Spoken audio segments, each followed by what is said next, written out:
Merci, Monsieur le Président, chers collègues. Bon, tout d'abord, je souhaiterais, au nom du groupe MoDem, remercier le ministre de l'annonce qu'il vient de faire concernant le retrait de cette disposition. Pour autant, j'aimerais que cette polémique qui est née autour de ce sujet nous interroge sur notre façon de construire le budget de notre gouvernement.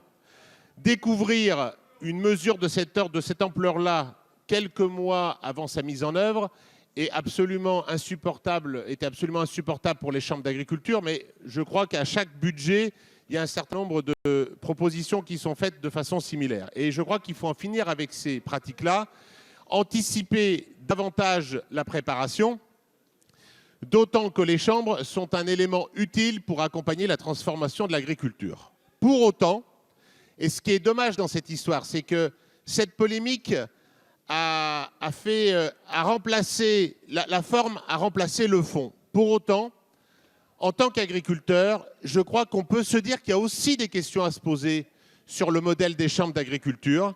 Il y a un certain nombre de rapports qui ont été publiés ces dernières années. Je pense notamment à un rapport de la Cour des comptes et qui relève un certain nombre de dysfonctionnements, un certain nombre d'orientations très variables d'un département à l'autre, un certain nombre de dépenses de représentation qui sont sûrement sans commune mesure avec l'argent public concerné.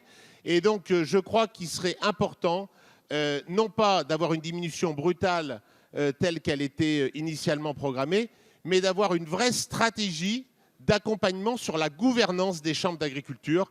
La gouvernance qui avait été mise en place dans les années 20 ou dans les années 30 n'a plus la même utilité aujourd'hui. Donc je crois que, Monsieur le Ministre, je vous engage à avoir une action déterminée par rapport à la gouvernance des chambres. Merci.